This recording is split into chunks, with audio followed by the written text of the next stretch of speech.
नमस्कार, म प्रहलाद खरेल। जाडो बढेको छ, तर हाम्रो नेपालमा यतिखेर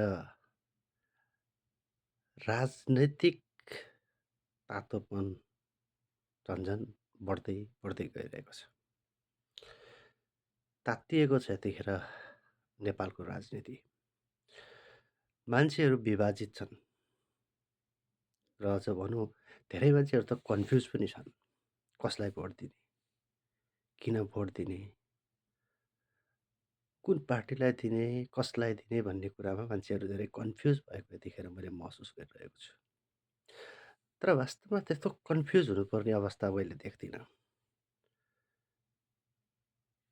जम्मा 2 वटा कित्तालाई हामीले विचार गर्दाखेरि हामीले कसलाई भोट दिने भन्ने कुराहरू सजिलैसँग हामीले पत्ता लगाउन सक्छौँ।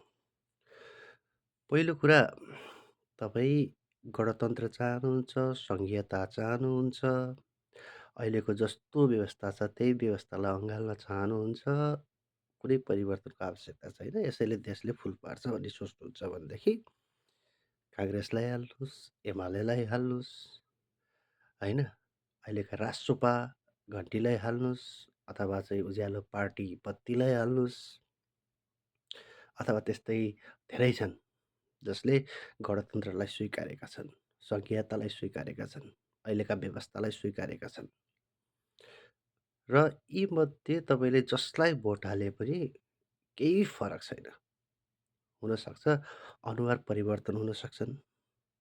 हिजो हामीले शेरबहादुर देउबा, त्यसै गरेदेखि केपी ओली, प्रचण्ड, माधव कुमार नेपाल, झलनाथ खनाल, त्यसै गरी बाबुराम भट्टराई भने जस्तै गरी अब परिवर्तनै भइहाल्यो भने पनि के चाहिँ हुन्छ त भन्दाखेरि त्यसमा रवि लामिछाने, बालेन, कुलमान घिसिङ, हर्क साम्पाङ, गगन थापा यस्तै यस्तै अनुहारहरू देखिनेछन् र उनीहरूले त्यसैको विरासतलाई कायम राख्नेछन्।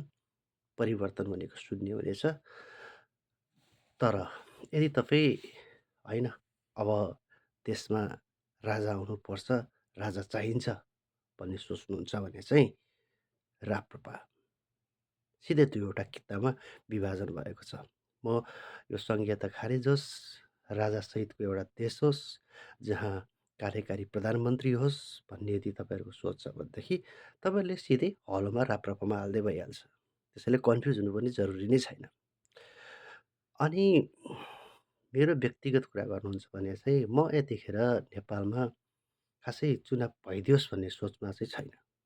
किनभने भएर पनि हुनेवाला केही पनि छैन। हिजो कसैले 90 सिट ल्यायो, कसैले 80 सिट ल्यायो, कसैले 20 सिट, 32 सिट लिएर आए र सधैँ लुछाचुँडी, लुछाचुँडी, लुछाचुँडी कुनै थायितो सरकार भएन। र अहिले पनि झन् बढी त्यस्तै किसिमको चाहिँ नि सिटको भागवण्डा हुने अवस्था देखिसकिएको छ। बढी से बढी अब रासोपाले चाहिँ त्यसलाई भनौँ न 40, 50, 60 मा पुर्याउला होइन।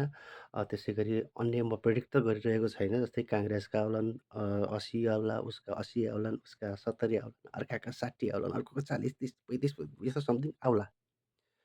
आएर के हुन्छ?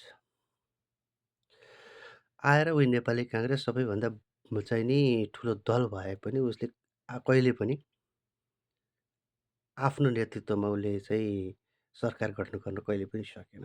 बस त्यस्तै हुन्छ। फेरि उस्तै लुछाचुँडी, उही भागभण्डा, त्यो बाहेक अरू हुनेवाला केही पनि छैन। त्यसले थायी सरकार पाउँदैन र पहिलेभन्दा झन् बढी खराब हुँदै जान्छ। किनभने त्यसपछि नेपालीहरूको आश पनि मर्दै जानेछ। त्यसैले म व्यक्तिगत रूपमा चाहिँ के चाहन्छु भने सबैभन्दा पहिला राज संस्थाको बारेमा सम्बोधन हुनु जरुरी छ। किनभने यो पनि एउटा ठुलो शक्ति हो र राज संस्था बिना आएका जतिसुकै अबका चुनावले ल्याएका परिणामले नेपालमा कुनै परिवर्तन आउनेवाला छैन। त्यो 100% छ। अब यही भइरह्यो भने पनि यो चुनाव सकेसम्म नहुन सक्छ जस्तो लाग्छ मलाई।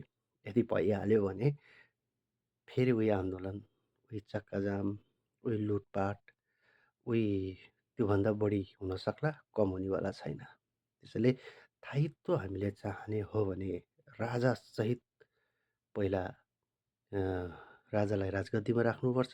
अनि त्यस पछाडि अ, प्रधानमन्त्रीको रूपमा चाहिँ प्रधानमन्त्रीलाई चाहिँ बरु सबैले चुनाव गरेर उसबाट चाहिँ नि कार्यकारी प्रधानमन्त्री होइन?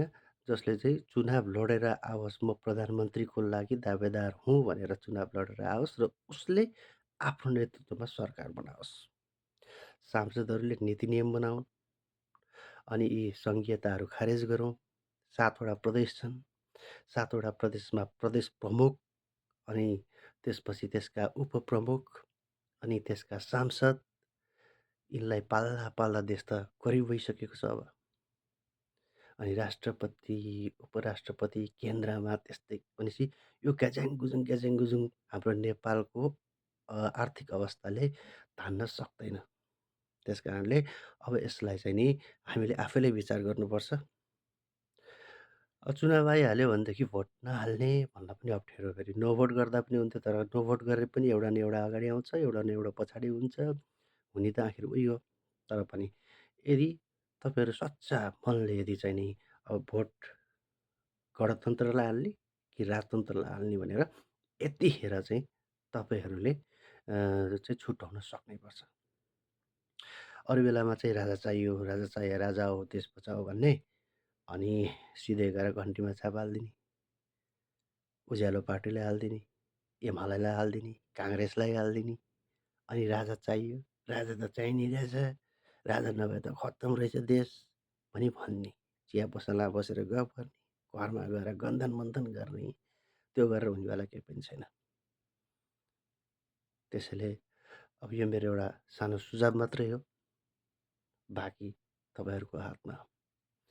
अब कि ब्यालेटले परिवर्तन गर्नुपर्छ देश कि चाहिँ नि बुलेटले भन्छन्। बुलेटले गर्ने यो समय छैन। अब ब्यालेटले नै परिवर्तन गर्नुपर्छ भने तपाईँलाई सच्चा मनले राजा चाहिएको छ भने हललाई हालिदिनुहोस्। गणतन्त्र ठिक छ भन्नुहुन्छ भने यत्रा पार्टीहरू छन् जुनमा हाल्यो भने फरक केही पर्दैन, एउटै हो। अनुहार मात्रै परिवर्तन हो। हस्, धन्यवाद।